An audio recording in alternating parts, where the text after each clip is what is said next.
वन्दे श्रद्धा विश्वासरूपिणो याभ्यां न पश्यन्ति सिद्धः स्वान्तः स्थितिश्वरः त्वं त्रिभुवन गुरुवैद बखाना आन जीव पावर काजाना विश्वनाथ ममनाथ पुरारी त्रिभुवन महिमा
प्रवेश करते ही एक कालातीत कथा में जिसकी काल गणना असंभव है।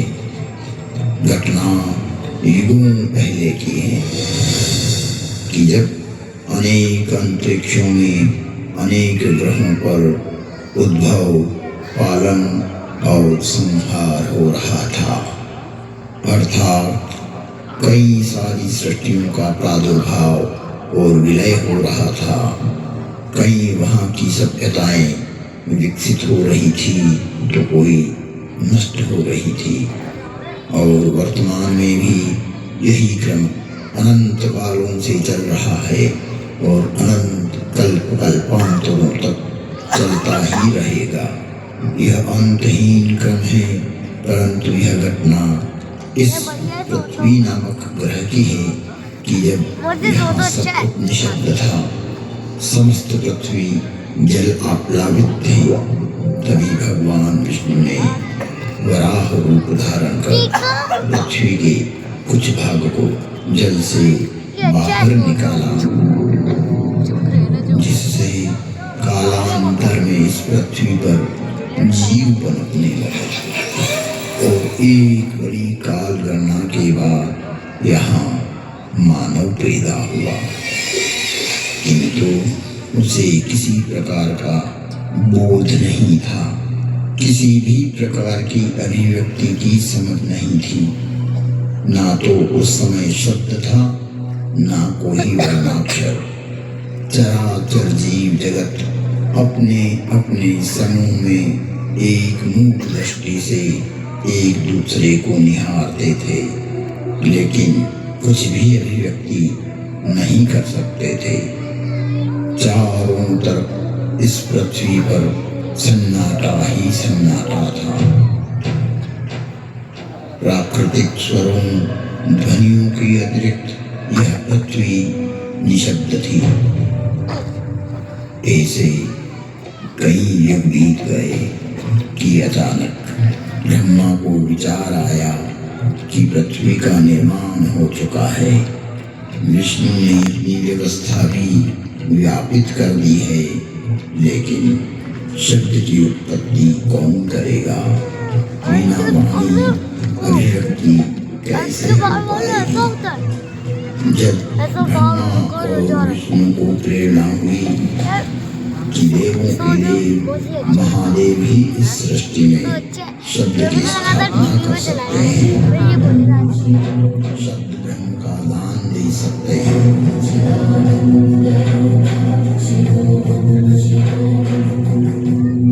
परंतु शिव का समय अधिकतर समाधि में ही व्यतीत होता था। जगत में वेद की स्थापना के लिए,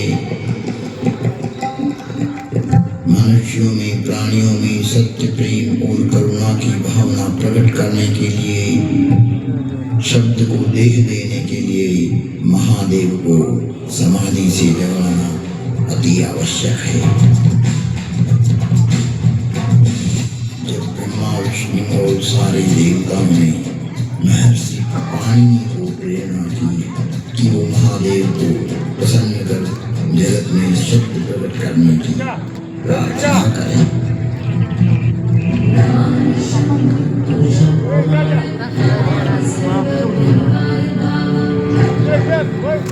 महर्षि पाणिनि की निष्क्रिय एवं जगत कल्याण की भावना से की गई तपस्या ने भगवान शिव की समाधि में विघ्न डाला।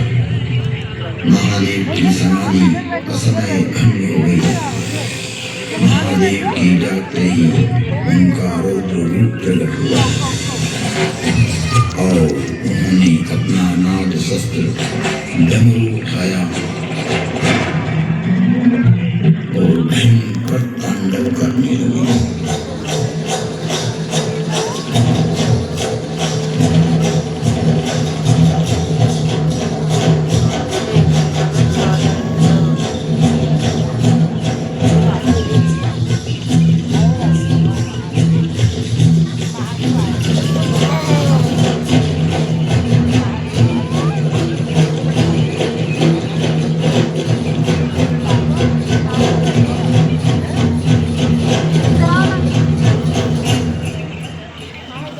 इतना भयंकर तांडव किया कि पृथ्वी हिलने लगी, आकाश में बिजलियां गूंजने लगी। पृथ्वी को हिलते देख ब्रह्मा ने सोचा प्रलय की वेला अरे खंदा दिया क्यों बने ए आटे पूरा बगाड़ दियो पूरा बगाड़ गया था मतलब लेकर आकाश की ओर बढ़ रही थी। पृथ्वी अपनी दूरी पर ऐसे डोलने लगी मानो पृथ्वी समुद्र पर तैर रही हो। तब महादेव ने अपना डमरू बजाया और असमय समाधि में हुए विघ्न के कारण तांडव करते हुए मानो अपने इस नाद से संसार को बधिर कर देंगे, इस सृष्टि को समाप्त कर देंगे और उसकी तीव्रता को प्रकट करते हुए प्रचंड एवं भीषण गंभीर दुनिया पैदा करते हुए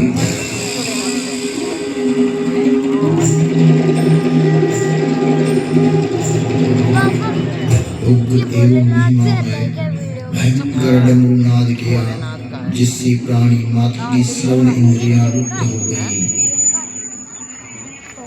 नाद इतना भयावह था कि प्राणी मात्र के कर्ण भेद हो गए। कुछ काल के लिए यह स्थिति बन गई।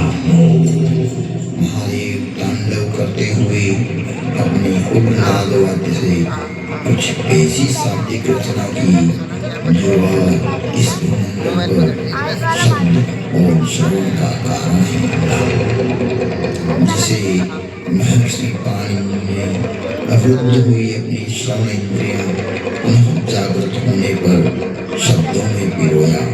जगत कल्याण के लिए महादेव की प्रेरणा से नाद वाद्य से निकली हुई ध्वनियां जो आज इस संसार में व्याप्त है।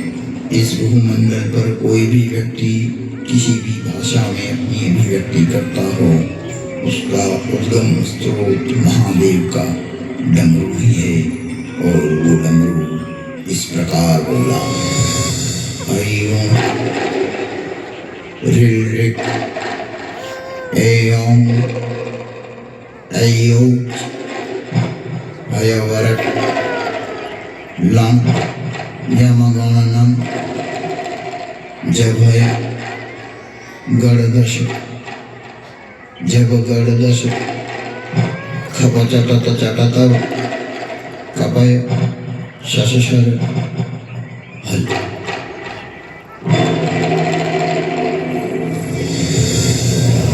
ऐयुं ऋऋक ऐयुं ऐयुं छय वरटलान यमगणनम जभय गणदश जब गणदश खपचटत चटतव कपय शशशर हल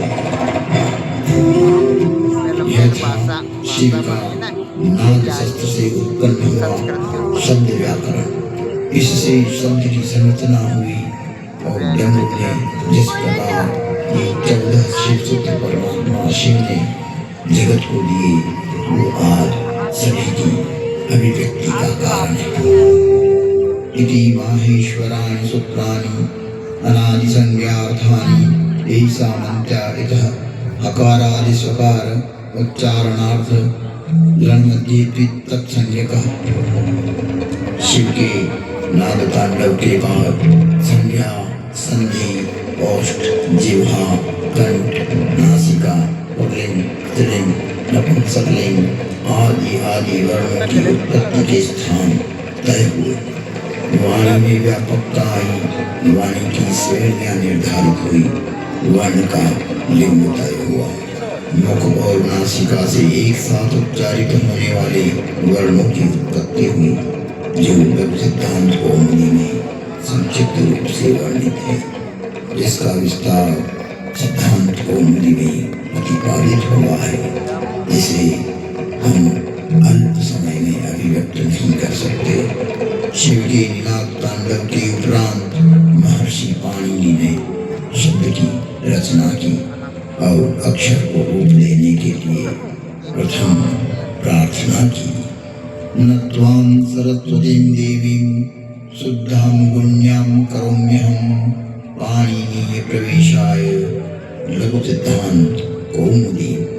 महर्षि पाणिनि ने विनय कर लघु सिद्धांत कौमुदी की रचना की, जो आज इस जगत में सर्व भाषाओं का मूल है, जो कि सनातन है, शाश्वत है।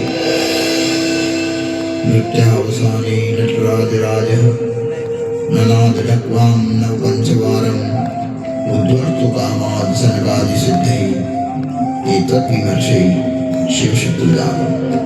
तुम त्रिभुवन गुरुवेद बखाना आन जीव पावर का जाना, विश्वनाथ ममनाथ पुरारी त्रिभुवन नहीं